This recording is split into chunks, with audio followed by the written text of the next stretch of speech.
Hello, everybody. Let's turn down the background music. I remembered this time to turn down the background music. Progress. For some reason, Restream.io is not telling me how many people are watching. So if you're watching, leave a message. I'd love to know who's out there, or if we're talking to ourselves. We're alone out there.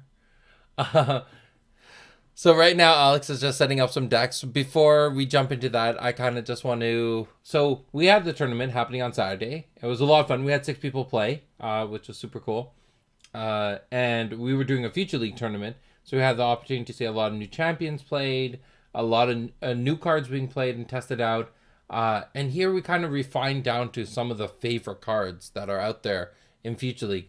So before we jump into the actual deck build, I wanted to show this, which is the standing of all the players who are participating in tournaments this quarter.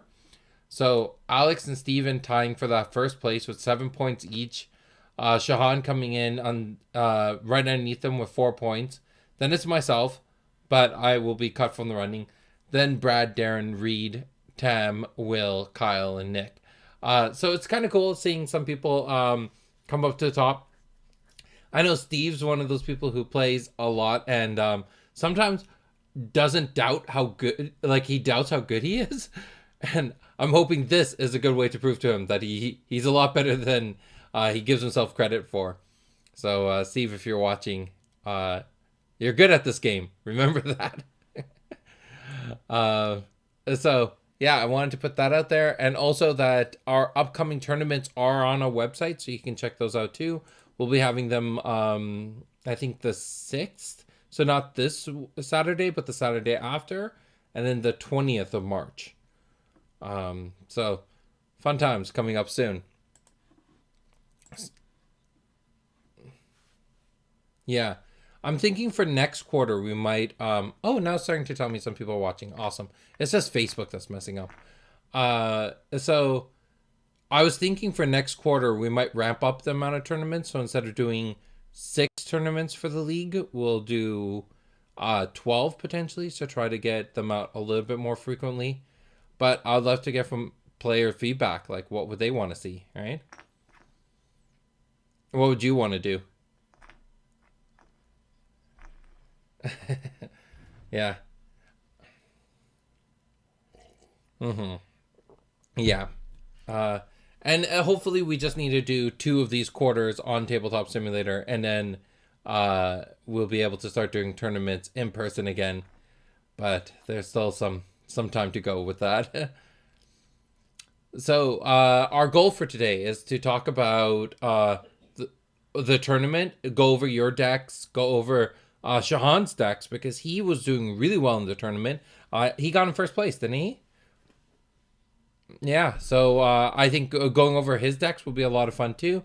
And then finally digging into some of those cards that we feel are MVPs in the Future League space and deserve a little bit more attention. So let's start with, how was your overall feel from the tournament? Not talking about the decks or anything. How did you find this tournament?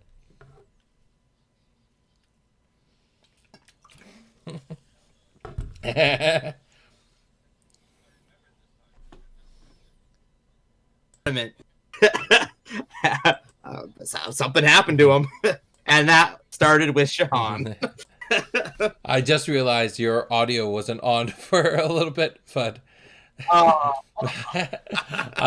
basically a huge shout out to Will for doing well in that first game. Now Will was running an OTK, which was really exciting because I think since the championship, this is the last time we saw an OTK. Like, we haven't seen one since the championship. It's very true. Yeah. Most of the people that were playing the OTK decks have sort of faltered off or switched to other things. Yeah, so... Because I understand conceptually they were like, well, this is an easy win deck.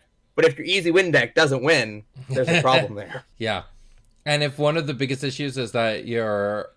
Like, I built a Rain OTK deck to play test it myself.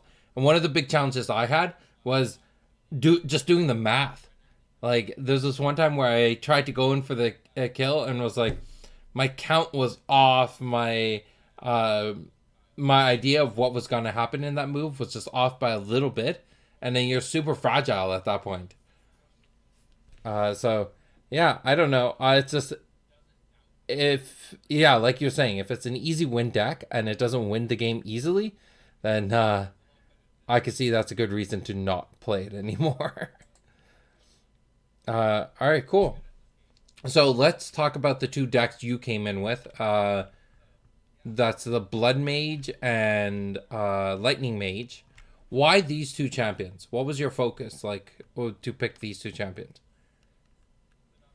I have the Swarmer on the board, and you're like, let's go for these guys over here. Let me clean this up. And so it started with concept-wise, I built one champion who's supposed to be good against fighters, and I did one champion who is supposed to be good against summoners, specifically swarm matchups.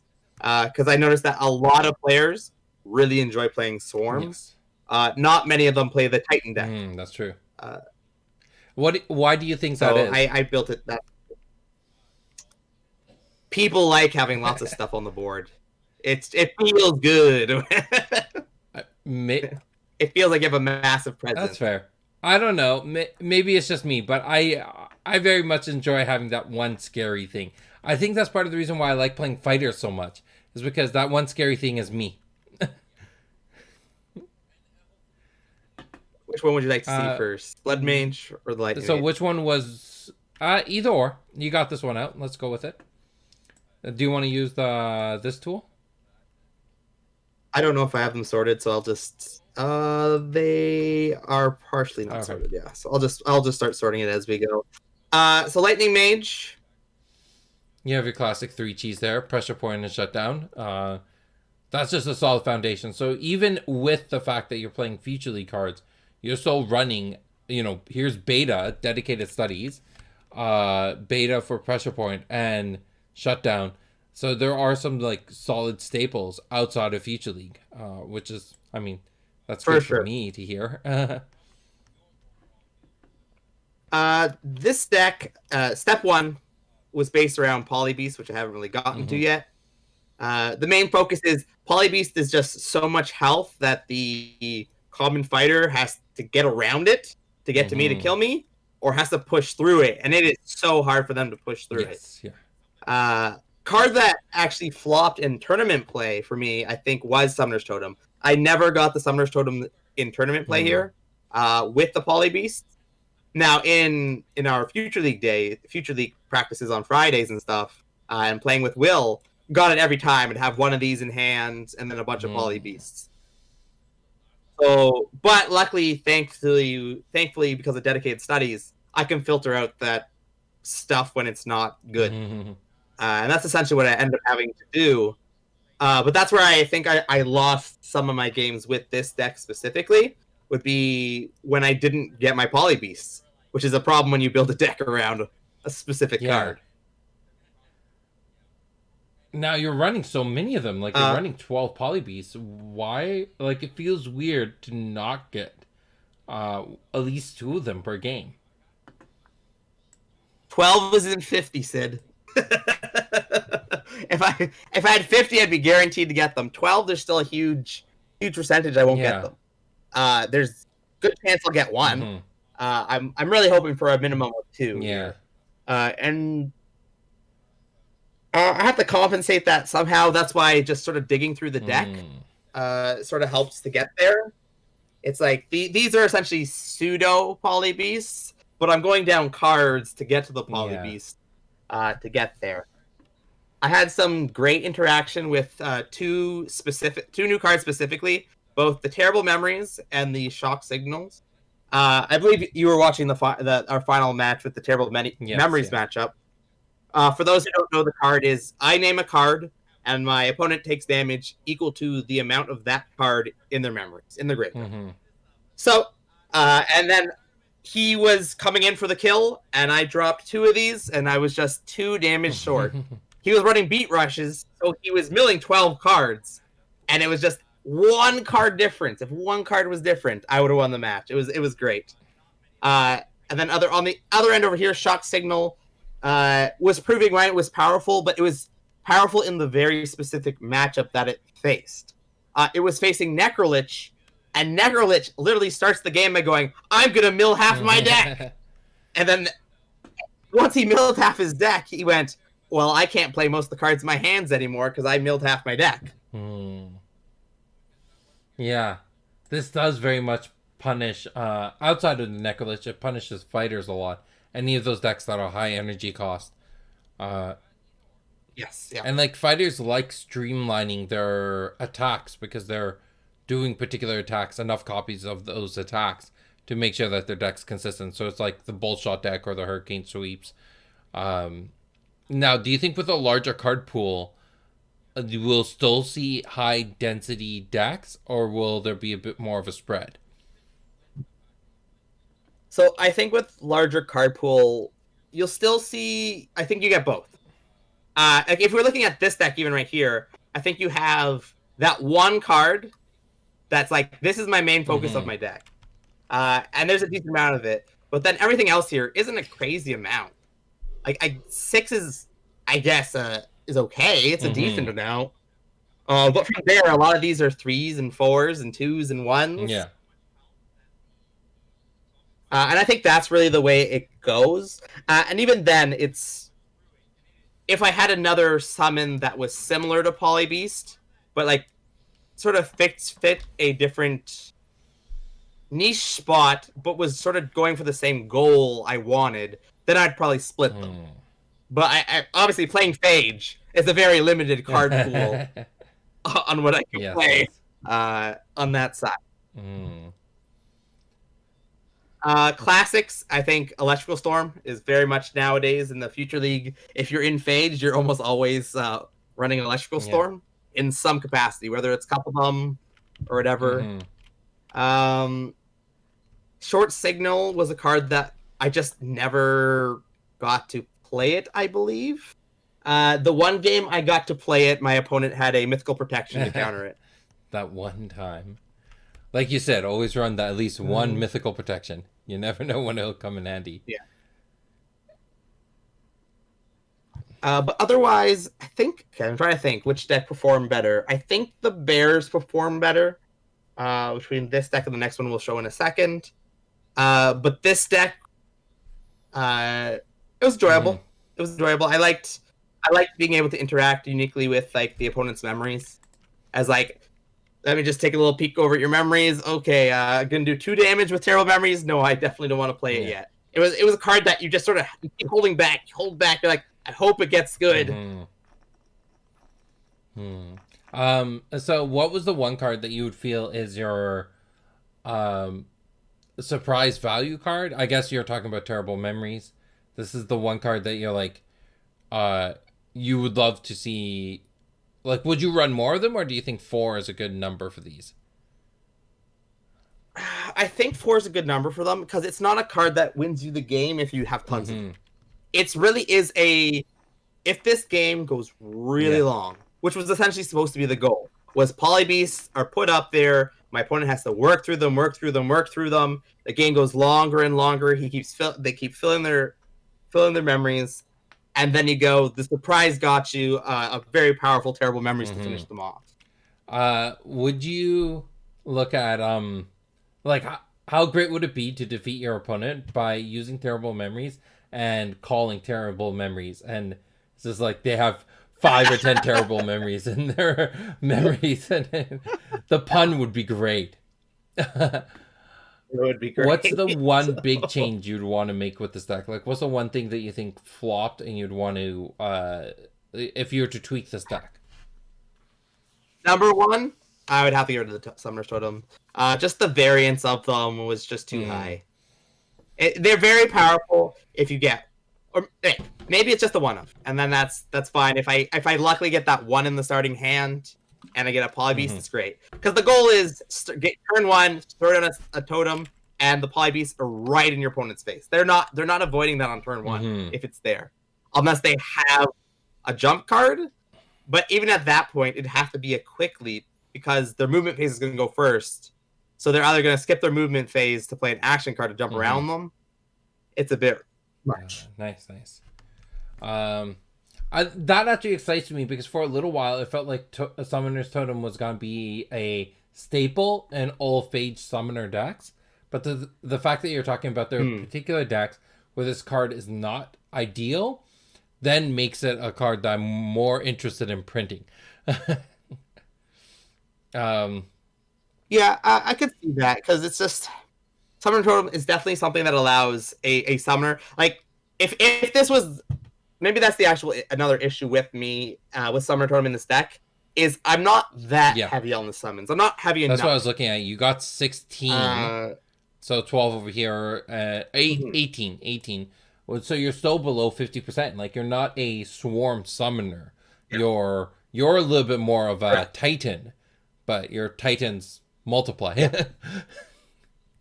Yeah, exactly. No, that's interesting. Cool. All right. So that's this deck. Do you want to talk about your Blood Mage deck?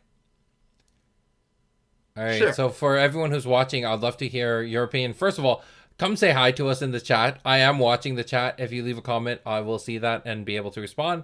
The other thing is, were you participating in the Future League tournament? Or if you weren't, what are some of the cards that you're seeing here that you're like, that excite you, you'd want to see print? If there's any cards you want me to zoom up on or put focus to, then just let me know in the comments. I should be able to see them. So yeah, I'd love to get some feedback from everyone who's watching. So I had a big hard time choosing my second deck. I knew I was playing the Lightning Mage poly deck because I declared that I was going to do it. Now, whether anybody actually thought about that, I don't know. Wow. But then I was very conflicted on picking my second deck because when I was going through the list of decks I wanted to play, almost all of them were mages. We're all summoner decks in some form. And I was like, am I really going to play 2 summoner decks? At the end of the day, I went, yes, I am. I don't think this is the right deck. I think this is the first iteration that I pulled out here. I might have to go grab some changes. So this deck started out, it was just one of the Friday night decks. I was trying to test Vibrant Fox and Big Bear. Mm-hmm. That was where this originally started. It's as simple as that. So Vibrant Fox. Vibrant Fox here also having back end breakthrough. So it has this ability at action speed that you can exert and target champion within its awareness draws a card, which is really cool. It gives you the consistent draw. And then it has this enter the arena effect. It enters the arena, all champions around it draw a card. It's the reverse of Pale Fox from Axon. And then Big Bear there. It's a big bear. So 5 health, area attack 4. It has that front awareness, so it's hitting 3 spots. And then it has elemental resistance, which we're going to come anecdotally to that, but it actually has a pretty decent impact to the game. So, yeah, let's break this deck apart. What was your thought process designing it? So the very first starting deck design process was simple as I said. It was, let's try Future League cards. And that's the Friday start, which was Big Bear, Holy Intervention. I put 1 perfect timing because, come on, if you want perfect timing, you only need 1 to be perfect. Yeah. And Vibrant Fox. The other card I think was Old Altar was the card I was testing, but I don't know if you have the picture. Can you check if I did put the deck? I'll check what I sent you. If I ran Old Altars. I did. Okay, so this is the right deck. Okay. All right. This is the right tournament deck. Good. All right, this is exactly the deck. Okay. So process was the only way to win is with big bears, pretty much. That is the only way. If you look at this deck, you got 1 perfect timing. He got some Call to the Bones, but really Big Bear was the only win condition in the deck. So from there, it was Holy Interventions to protect the big bears with surprise heals. I don't think I ever did that once on the bear. I only did it to myself. I think, several times to keep myself alive when an opponent would ignore the big bears and just try to swap me down. Okay. From there, a lot of the stuff is just trying to find big bears. 3 of these are, well, technically 4 of them are filtering to get bears. And it's honestly, which it was really good. But in my match, I believe with, I'm trying to think, so Shahan had an issue playing with the bears. I believe with Will. The reason why I lost to Will was he stepped forward, went turn 1, I play 5 summons. I step to the side, I filter. Okay, I found the bear, put it on top of my deck. All right, turn 2, I'm gonna start playing the bear. Mm-hmm. On turn 2, all the summons are on me. Turn 2, I played the bear, and then I was fighting an uphill battle from there. Yeah, it's definitely. I find it very difficult when if you're 1 or 2 turns behind your opponent's swarm. Like once they have a big army and you're playing a Titan deck, it really hurts. You need the Titans out early, and especially with cards like, you have the Angel heal here, the Holy Intervention. The thing about the Holy Intervention means that the bear has to go in front of you, and if you rotate or something like that to stop the bear from getting hit on the initial onslaught, you're now very exposed. So there's a lot of downsides with if you misplay the Titan. And I did. I 100% did. One of the turns I turned to drain, where if I just didn't do that and just left my guy staring at the bear, I think I would have won the game. But I'm being beat on from the side. I kind of want to gain some life back. I'm going to drain. Yeah. It's one of those things that puts me in a weird position. A lot of times when I play Long and Idris, when I play Titan decks with those 2 champions, I find myself facing in very, very weird positions and just like exposing my back or exposing my side to my opponent, being like, sure, you can hit me, just don't kill my summon. Like, keep my summon alive. Yeah. Yeah. I know exactly what you mean. The old altar was definitely much the failure in the deck. Whenever I drew it, it was either a late game or my hand was filled with cards I didn't want to filter out. That's fair. So it was very much a falter. Like I remember late game, I top deck an old altar and then I top deck another old altar, and I was like, oh, this is very sad. And I didn't even want to pay the 2 life to put it down the board to filter out the second old altar because it's that late in the game. And I can't risk the 2 life. Yeah. Even though it's really only 1 for me, but still, as Blood Mage. Yeah. This is the wrong version of Blood Mage. That actually came up in the tournament. What's the right version? It was the one that yeah. Oh yes, we did. Yes, I have sent a update. Because so when Blood Mage got switched to Axon Phage Bellum Phage, I just pulled the Blood Mage from my files on my left, and I didn't really double check, and I just switched the affiliations and then posted it, not realizing it was an older Blood Mage file. Yeah. That happens. This is one of the reasons, like, this is something Alex and I talked about, but at some point in the future on Future League, we're going to have to kind of, like, go back to, like, reset everything. So we'll clear out all the cards and then put in the correct cards that we want to see more testing. So we won't see some of these artifact cards in there as much. But yeah. Yeah. So Call to the Bones are kind of a weird thing. Why the Call to the Bones? Why not something like, I don't know. If you're looking for summons, there's Gilded Stags. If you're looking for, I don't know, like the 2 affiliations, there's definitely some decent 5G options. Why Call to the Bones? It was sort of like to clog up the board while I had my bears. I would say Call to the Bones worked pretty well when I got it. There's only five of them in the deck, so there's not that many. The awkward part about Call to the Bones is that the big bear generally doesn't care and will swat away your bones. Due to its large awareness, it will definitely kill skeletons coming in to attack. So you have to be very tactful about where your big bear attacks from.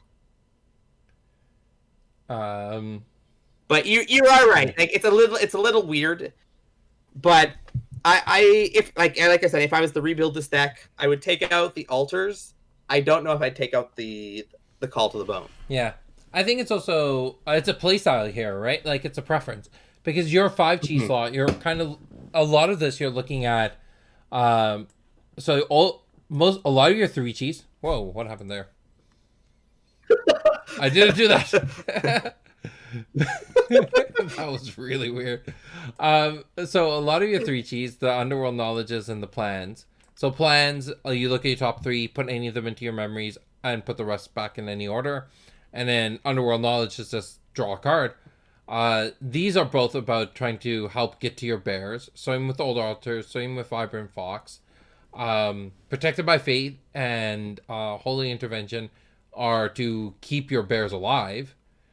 So it's really looking like your 5G slot, you decided to, instead of putting everything in the same strategy, like put all your eggs in the same basket, you did one thing that just pivoted dramatically. And that way you get a bit more breadth and a lot more options with your deck compared to just if everything just did one singular thing and your opponent can destroy that one singular thing, you're just ruined. That's my feeling. Oh, I remember a secondary reason for Call of the Bones. If you got 3 skeletons down, they can swing violently, even at yourself, and then you can get your modify stack 4s or 5s off. So I think at the end of it, like if someone was to redesign the stack, it comes down to preference. Like yeah, you have the options with the modified stacks; those are great. There are other. I think you could even pull those. I think you could pull those if you're going to fully fix this deck. You could probably pull these 3 cards. The Holy Intervention, because your old altar could probably swing into Breath of Jalaras, and that's going to do your healing rather than your Holy Interventions. It'll be more consistent. Yeah. Steve says that the update should be on the table tomorrow. No worries. As long hopefully as long as they're there by Friday, so we can do some testing. That's the exciting part.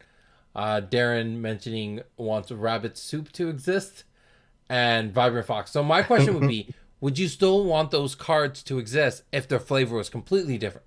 If Vibrant Fox was all of a sudden like a random, I don't know, like sludge monster. A sludge monster. Would you still want that card?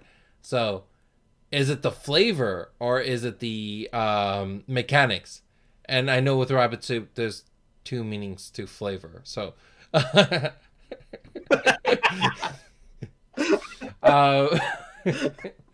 So that's my question there with those cards. But I do agree. I think they're both very interesting cards. Vibrant Fox, we had some interesting conversations about that card. So the fact that if you ever see us take a card and try iterating on it and refine it, that means there's a thought process in the back of our mind that we might want to see this card see print. Right? We're not going to invest time into a card that we're planning to just cut. That's true.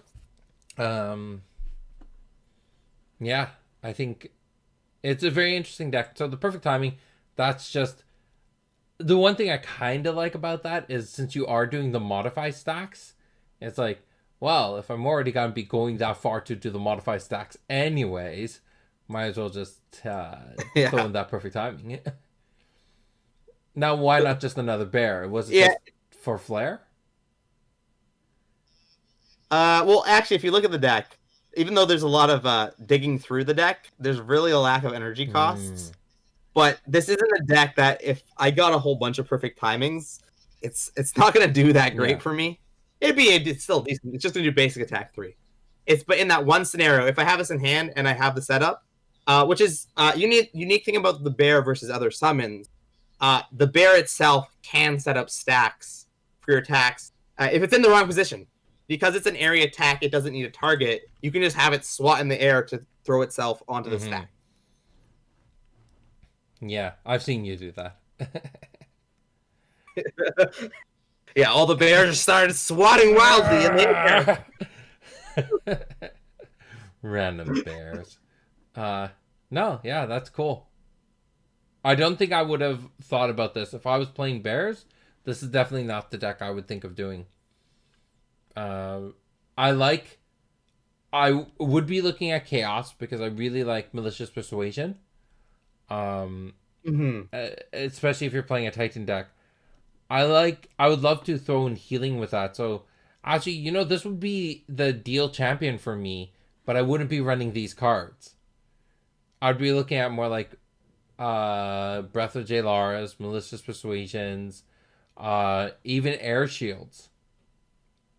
Because of that elemental resistance, you're already doing a decent amount of damage prevention. If you can just prevent that additional one, it could really, really hurt an opponent. Yeah, it's very true. So I would run the same champion, just very different deck. So that's kind of funny to think about too. Natural enemy to the big bear is the Alim, currently in my mind. Yeah. the only as far as summons went, I think Shahan was playing a very elemental deck, but the Necrolich deck was running Alims, and they kept coming out of the woodworks, charging at the bears, and the bears didn't know what to do about it. Also, taking them down. Skeletons from Cult of the Bones do basic damage, so if the bears already exerted, that's true. Then the skeletons can start whacking at it. But yeah.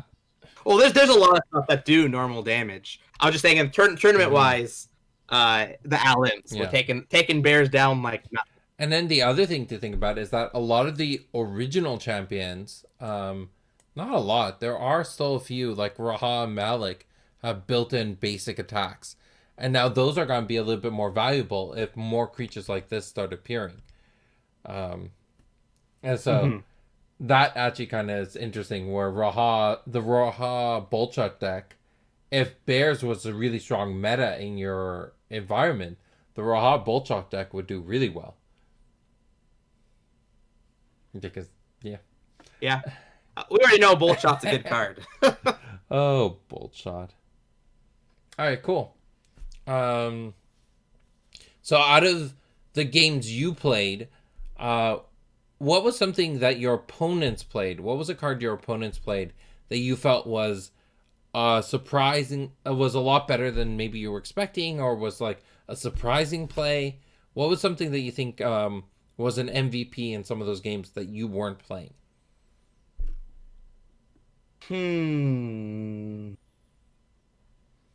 Trying to think. So I faced the Rain OTK deck, which I only saw one new card out of the Rain OTK deck.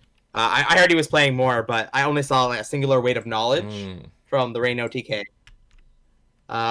He then played Necrolich. In Necrolich, I think his main new card was Plans and Scary Beasts, but I've sort of seen Scary Beasts now with the Necrolich deck for a while. Once Scary Beast came out, a lot of people love Scary Beast. So there wasn't really that much new in that matchup. In the following matchup, I believe I faced Kyle, who Kyle was pretty much he was playing one of his older decks where he just slightly modified them. So in his deck, I didn't see much new stuff. He played the Axon Warp. He played Quick Maneuver. Yes. Which did work for him. Got him out of a lot of bear situations. Now, this is a card I very much like seeing in the tournaments because this is the first one of Axon techniques that gets me excited to play an Axon fighter. It's so clever, and it can do so many little weird niche movements that are very, very powerful. It's strong offensively, it's strong defensively. It'll allow you, if you need to play an action card but couldn't rotate twice to get that action ability off. So like in the situation where, I don't know, you're facing this way and your opponent is just behind you and you want to, I haven't been promoted. That's why I can't create cards. It's okay. So your opponent's behind you and you want to play an action card like Neurum, for example. Well, then you could rotate, play Quick Maneuver to warp to the other side, and then get another rotate, and then do the Neural, right? this can be a really powerful tool to allow for some champions that specialize with action-based abilities.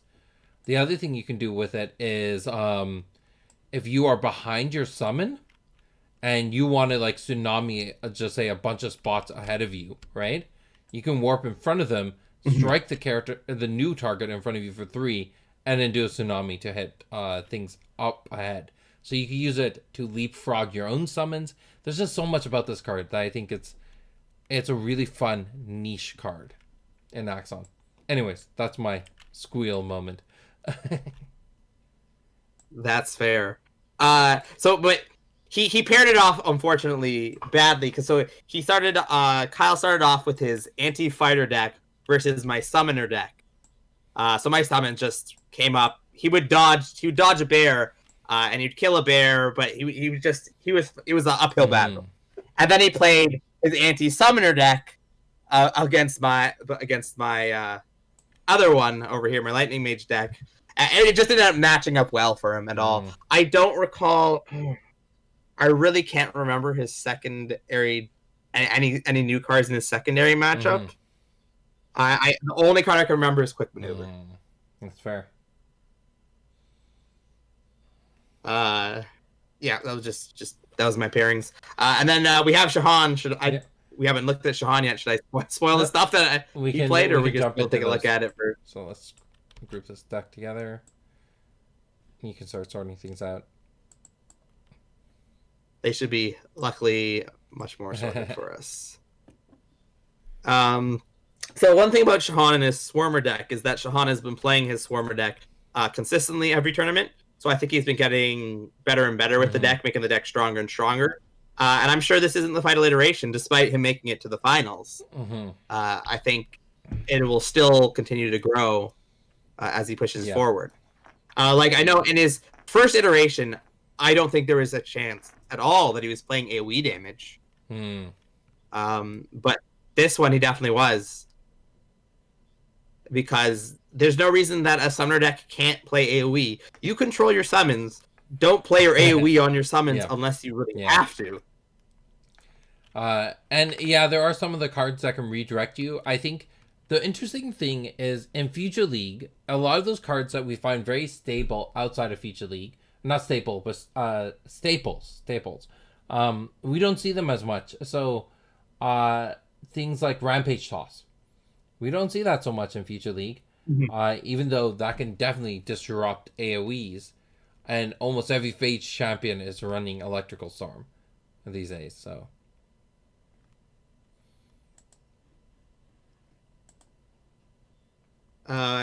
interesting one that I didn't see him play, but I was saw the front flip. Yeah. So for me, again, I'm excited to see some non-Future League cards show up, and the fact that this deck seems like it very heavily relies off of those Formosans and Baruchs reminds me that, if you got a bunch of those, maybe hold on to them for the future, because they're good cards. Like Baruch is, as long as it's tournament play, it's a stable card. It's an amazing card for sure. Baruch, I don't ever see dropping out of favor. Now the Formosan, I've been having the fight with the Formosan over the Baboon. Okay. I a lot of people don't have that, and it's only me. But I also think I don't think people are playing the Baboon to feel that. It's like it's 5 or less, guys. It is 5 or less, but it is essentially the exact same range. And that first turn will do 3 damage. Steve, if you're still watching, I don't know if you saw this, but here's that signed Baboon that you're going to be getting from entering the tournament. So you got that signed Baboon coming towards you. I just thought I would plug that in and let people know if you didn't come out to the tournament, you missed out on your opportunity to win some signed cards. So come to the next tournament. Especially since they're free to enter. Anyways. That's my plug. So Baboon versus Gorilla.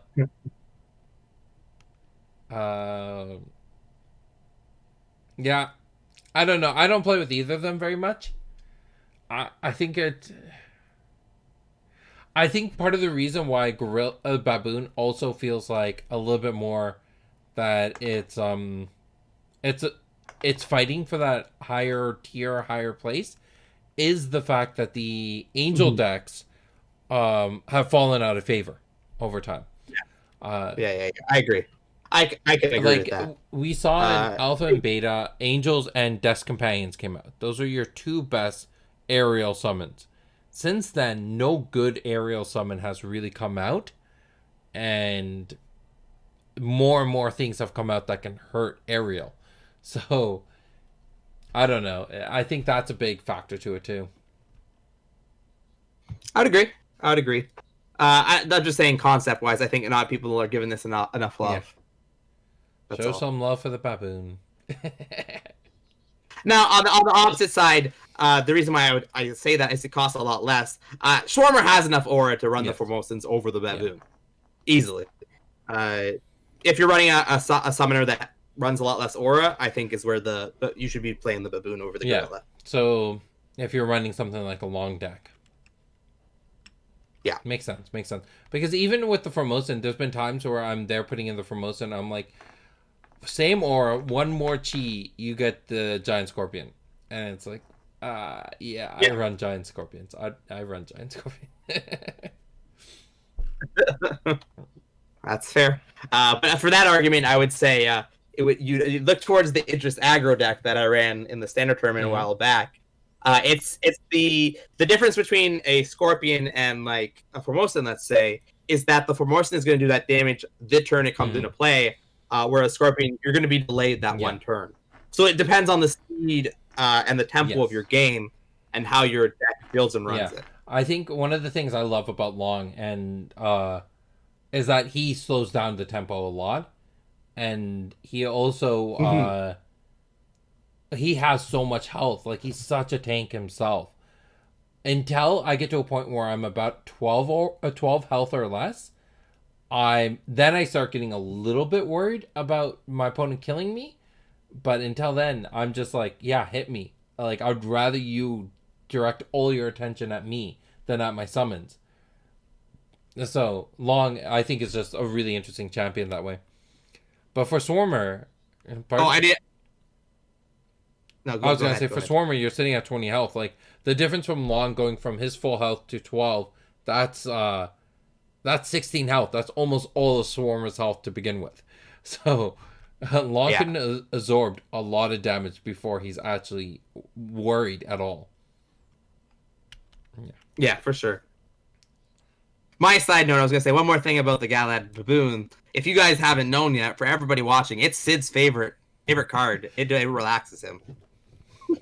Yep. It's canon now. It's Sid's favorite card. He's not allowed another favorite card. Seriously, though, I don't know what my favorite card would be. I know I have a lot of favorite artworks. But yeah, I don't have like a full out favorite card. But yeah, I got my baboons. I'm good. All right. There's a few interesting one-offs in this deck that I don't know if the inconsistency is worth it. Yeah, like I love Queen Bee. I love Queen Bee, but it's what situation do you want a singular Queen Bee is the question. Yeah. That's what I'm unsure about here. And then he has the evasions at the 4 chi. Does that one extra 5 chi evasion make that much sense? Especially as Swarmer, because this is, up close, left, front, or right. Where this is like, oh, my opponent has come at me. Let's just forward away, is what it looks like. So these are the two for Shahan, and he doesn't have to take my word. He can do whatever he wants with this deck. It's like, they're just a little confusing for me. Like, I would definitely be looking at switching this over to another Electrical Storm. But for the mid-warp, for sure. Personally, I would actually look into like pulling out maybe 3 baboons and the mid-warp for different 5G altogether. Or it's just like putting the mid-warp into compound with the baboons or the gorillas here. It's just a lot of gorillas. Like 8 is a pretty decent number.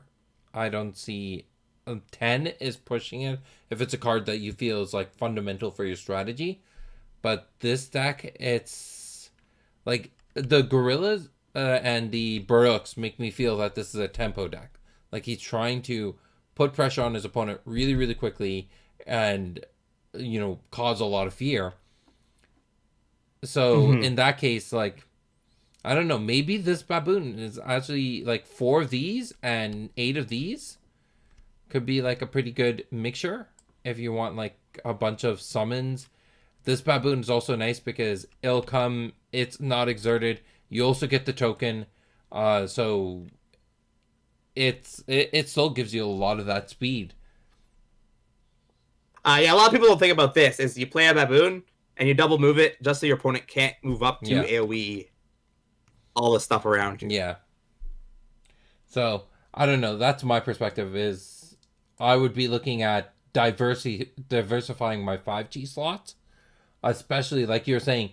There's evasion here and defensive with entrapment and the blocks at the 3Chi. So there's some control here, some defensive, some evasion, some defensive. I would be looking at diversifying my offensive on the 5G. That would be my perspective on it. Yeah. That's fair. I do like I'm a gorilla fan. Yeah, I know you're not as much of a gorilla fan, so I don't mind the amount of gorillas, especially in the summoner deck. I just don't know what the one of mid warp's doing for you. That's all. Yeah, that's like actually Rampage Toss is one I would think I'd look at as an interesting one. If you're looking for something that you can use to technically save a summon, or to do damage or to reposition in the 5G slot. Yeah, I guess. Anyway. It's weird because the Rampage Toss brings these guys to near the brink of death. It kills the Zappies. The Brooks, it's fine to do them with, but it's a little... Alright, how about move together? That could actually be pretty clever. Yeah. Yeah. Because it will allow you to another future card to look at would be this. That's not on the right slot, but Forchi. Things that help your summons. Yeah, I would look at taking out these front flips and maybe like one quick leap for launch pads, and then putting more putting that focus onto the Brooks and the near 5G summons, whatever they may be. But I play Titan summons, right? So like this is more of a Swarmer style. So I like move together because you got the tokens. Right? So you have the insect that's going to come to your side. You always have a target for move together. And the other advantage here is that you could be on one side of the board, drop the Baruch beside you, and then at the end of your turn play move together to give the Baruch a move, and then it can move 2 more times during its turn. So it gets 3 moves on the first attack, which can get it really close or just strike your opponent from the side. So I really like the idea of the move together. Plus it works as pseudo evasion like the mid warp is. Especially in Swarmer. You have the summons to do it. We should probably move on to the deck before we run out of the next deck before we run out of All right, Basher. This deck I'm very much familiar with. And I just shuffled the deck. That is rewind time. All right, rewind time. Oh, I am the yes. So it's interesting for me talking about Swarmer and talking about Basher because these are 2 champions we see a lot in competitive. And part of me is just like, is it the right deck? It's interesting. They're both interesting champions. The thing about the thing that interests me is I get Swarmer because that's something that we've been wanting in the game for a while, but we haven't seen yet. But what is it in your opinion that draws players towards Basher as a fighter? Just the 3 energy stat. Because if we look at this deck here, not at all, because this is the new Basher.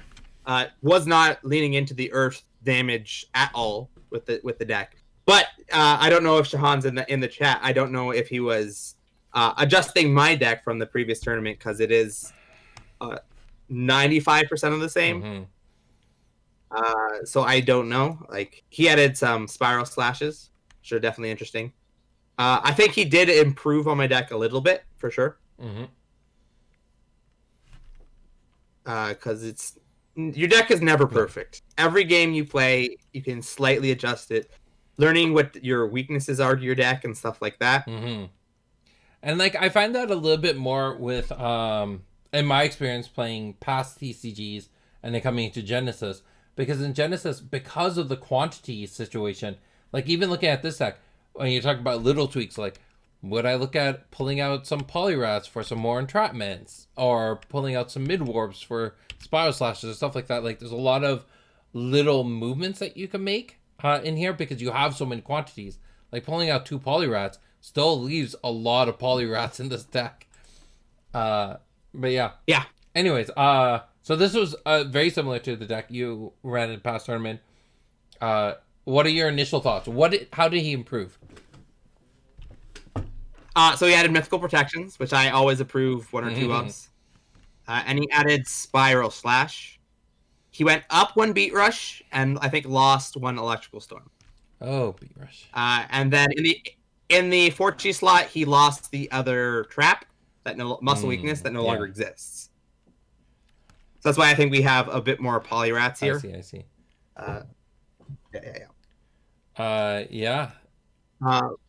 It's a very streamlined deck. I can go from my perspective. My original goal of the deck was that everything was defensive in some way, excluding I think it was the rats, which were supposed to give me turn advantage, and the AoE to prevent swarms from just overtaking me. So originally, it's like I have so many mid warps in the deck that if my opponent play blowout cards such as Beat Rush, I can always evade them. And we saw this work perfectly because he took out the OTK deck. Quite simple, easily. Yeah? Right? Yeah. Well, when Will went into his combo, it was that he had 5 mid warps. It was an easy win because of the amount of defenses. I don't know if he had any blocks, but those would have been cool to see if those were used too. Yeah. Like everything here, like this stops OTK, these stop OTK, these can stop OTK. Yeah. Spiral slashes, which has their action, not so much. The mythical protection, ironically, stops the added of the weight of knowledge, which is a spell in the OTK. Like this was this deck wanted to fight the OTK, is what it sounds like. Even though it was not designed that way when I first designed this style of deck, because this is not my deck. It's a shenanigans deck. Yeah. That was not the plan. It was not like, oh, I'm gonna face OTK. Yeah. If ironically, the decks I ran this weekend, I knew about Will probably running OTK, and I just still folded to the OTK deck. I was the only one who lost the OTK deck. Yeah. So the one thing I'm curious about, since your deck was very similar, this deck is let's say a modernized version of it. What would be your sideboard if you had to make a standard, let's say the 100-point sideboard that we tested out in the last standard tournament? What are some cards that you look at running in your sideboard? Let me think about that for a second. So weird thing I want to talk about this deck was I said at the end of the last tournament that I wouldn't bring this deck again. I felt that this deck somewhat failed. I'm surprised that, well, I shouldn't be surprised that he did that well with it, because it is a nice streamlined deck. It's very focused on what it wants to do. But the wins I got with the old Basher deck was just because I had the stun lock. Okay. And that was it. That's why I went, I don't like this Basher deck, because the games where I didn't stun lock or couldn't stun lock, I lost them all. We even saw in the finals when I did an amazing combo, and I just died the following turn. That's a game that's going to be stuck in my memories for a while. Okay, so looking at sideboard. Okay, so we already have targeted evasion. We got a good 10 of it. We have this here, 3. So we got to look at our slots. Okay, I got an HC slot. Although we're going on the point system here, so I gotta remember that. Interesting HC swap out. I would go for. Where is it? Hmm. I know it here. We may have already. I may have pulled it out. Okay, I don't have the method. Blade Blade beam. beam.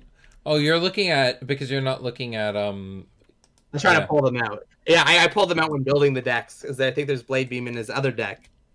So I couldn't pull them. Let me see. I should be over here. There we go. Blade beam. I think I'd run a couple blade beams. Because if I see my opponent is running entrapments and stuff in their first matchup, oh, Speed Rex is so bad to play if your opponent is playing defensive stuff. Yeah, that hurts. If you're facing this exact same deck where it's running entrapments and mid warps, it's terrible. Yeah. Like, ironically, like the match he played against my light mage, I wasn't doing this type of evasion, but I had protection against this in the form of the more you mill, the more likely I'm going to kill you. Yeah. Which is a unique, different take on it. I don't think there's a rare world where Electrical Storm comes out. Because it's good against the Summoner deck, so you're not going to take it out versus the Summoner deck. And then it's fine versus the other two. It's 3 damage. Everything else currently in our builds doesn't cost that much aura. That's true. Even though Basher doesn't have a lot, but the rest of the deck just doesn't cost aura, so it doesn't really matter. Let's think. If I had to take, let's just say I had to take this out. Ooh, a 6-chi, Thymos. I don't think there's anything else in Phage that we want at the 6-chi slot. We're not doing electric deck, so none of that's gonna matter. Yeah, so I think Phage is out of the question. So we take a jump over to Thymos. Is there any 6-chis that pop out in your head? So the first one that usually comes to my mind, but you don't need it because there's so much evasion, is Decoy Rabbit. Yeah. You don't need it. So I think it comes back to that. I think the 6-chi slot is right where it's at. I don't think there's much. Maybe you have wear downs for the anti-mage fight, but even then, I don't think that's necessary, and I don't think that's really what this deck is aiming to do. So it's very weird. Yeah. The only other place where I could see some other value, and it's only in a very niche place, where your opponent is running very few summons or no summons at all, and that's Giant Scorpion. Because it's reoccurring damage and it's turn advantage. I could agree with it. I think it's a hard one to plan to put in your sideboard. Like Giant Scorpion's one that you'd probably put into your main deck and then pull it out for the Electrical Storms. But that's true. I can get behind that. But it's just very weird to conceptualize. You're building a Basher deck. I'm gonna run 7 Scorpions, but I'm gonna be roughly. The issue with that is that you're almost always turn 1 double moving.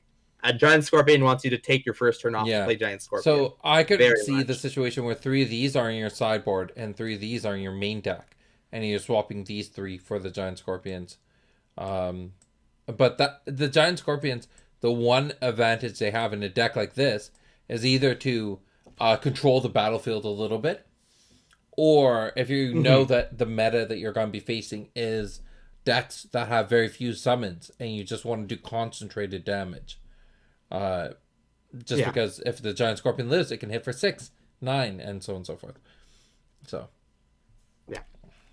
In the 5-chi slot, I don't really understand the Spiral Slashes too much. Like, I get their place versus I think perception wise, he was thinking, I see my own Swarmer deck. How would I beat my own Swarmer deck? I think that was his perceptions. Yeah. And I think that was his perception of it. Like, I'll be able to get close to the Swarmer. I'll take out all the little bugs in that turn 1. But it just seems really slow. Yeah. Because we already have the answer we have Electrical Storm here. We have that answer for the Swarmer already. So that's just where I'm at with the Spiral Slashes. What would I do in place of the Spiral Slashes? realistically, you can go more mid warps because they're just that good. Rampage Toss is an interesting one that if somebody's just trying to body block you with summons, you can just at the end of the opponent's turn, you can throw it out of the way. Then you can still move forward to get the opponent champion.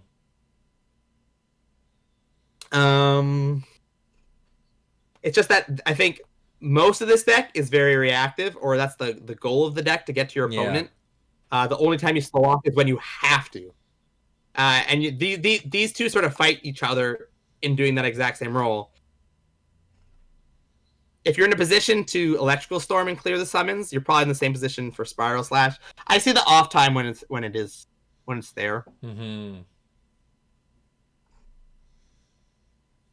So I'm not too sure on what you want to bring here into the 5G slot, because there's nothing crazy you need. Because this right now, this spot is dedicated to evasion. So I guess the only evasion now that we're looking at that you currently cannot block, because both this and this requires you to be adjacent, is we got to start thinking about the casters that are hitting us from farther away than that. Yeah, so maybe not evasion, but momentum, like being able to get in close. That's why actually one thing that I was thinking that could have been interesting on the HE slot is adrenaline. It could work, but I don't know if there's ever a reason to play adrenaline over Beat Rush in this deck specifically. I see. It's partially free, but they're going to do the same thing. If you're trying to get out of your opponent's combo, you can get it out of the combo with Beat Rush and hopefully do 6 damage. That's the power of Beat Rush. If you evade their combo, you've gotten the value of Beat Rush. If you've done 6 damage with Beat Rush is amazing. It's done its job. It's gone that little extra step, and that's what we want to. What you want out of an HE.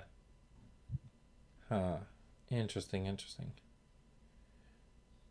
And then in the 4Chi slot, it's just something to take out so many Polyrats, probably. I guess, to be fair, though, the other option is to take out entrapment cards. If your opponent's not playing evasion, not playing movement effects, or doesn't move at all, technically, you don't need entrapments then. That's true. Like the Polyrats are very much here to just give you those extra turn control. That's what the Polyrats are here to do.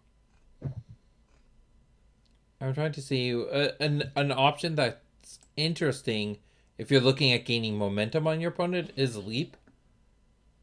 Because it will get you in close. High jump's definitely a very interesting option.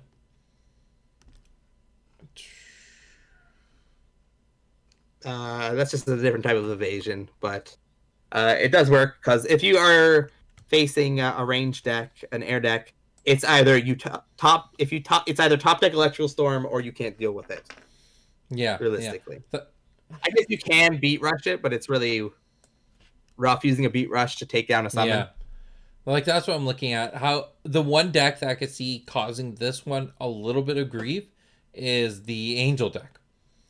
And if I had to think about like the not Angel Swarm, but like the big Angel decks where they're playing a lot of, their goal is to try to get like 2 or 3 Angels out at 12 health each through River Knives or Breath of Jailaras, then those are the ones that... As long as they gain 1 health, you now require to have 2 Electrical Storms to take them out. And that's where something like this could definitely be handy. Because now you can mid-warp them. You can mid-warp. Yeah. You got the Spiral Slashes, which are, again, a little bit... They're interesting options here. But they would be able to help if your opponent's running a lot of flyers. Yeah. The one thing to say about Spiral Slash, we're talking about momentum, and Spiral Slash does give you that momentum. So these might be right. I don't have... Because I didn't run them, they were Shenanigans ads, I don't have experience with them to see if they were good or not. Yeah, I like them with the warps. There's definitely... Gets you into some interesting positions really well. Cool. All right. I think that's it for this week. Any last thoughts about the decks? No, I like the decks. They were good. Yeah. It was definitely a cool tournament. Unfortunately, I don't think we're gonna be able to post these decks online onto the Genesis website again, purely because of the artwork and Future League stuff. But uh, we'll find a place to have these decks live in a repository. I could throw them into the Discord channel, and like in the Mhm. Future League Discord channel, we can make a separate feed for tournament decks, and people can post their tournament decks up there, or any decks that they're building that they're interested in. Uh, yeah, Yeah. I think that's gonna be a good place to put them. Uh, Yeah, I think that's a yeah. good place. So hoping that next Friday we're going to be able to, well, this coming Friday, we'll do some Future League testing in the evening. So anyone's watching can come join us then. And then Saturday we're doing our first D&D session for Genesis, which is gonna be really cool. Uh, I think you still need to sit down with me and create a character. So let me know when that's happening. Uh, So you tell me when you're so busy. I'm waiting on you. It's all not me. right, all right, all right. So I think next week, next Tuesday, um, I might just throw it the other way around, and you can you can ask the questions, or we can like talk about the D&D session, because I think it's gonna be a fun experience. I've never done this RPG type of process, so it's gonna be completely new to me. So I think Fair next enough. Tuesday we're gonna be talking about the RPG, getting away from the card game a little bit and into the RPG. Uh, Well, you say that we're not getting away. We're not getting away that far. that's good to hear. That's good to hear. All right, so that's it for this week. Oh, I got the promos in for the upcoming Future League stuff and upcoming Patreon stuff, so I'm really excited about those. But haven't got the promos in for the Chinese New Year, so that should be coming in soon. So I'm excited. Lots of big things happening over the next little while. Thank you everyone who watched and joined us and joined the conversation. Thank you Darren and Steve for putting in comments in there. Really appreciate that. And that's everything I think for this week. We'll see everyone next week. Bye. Bye.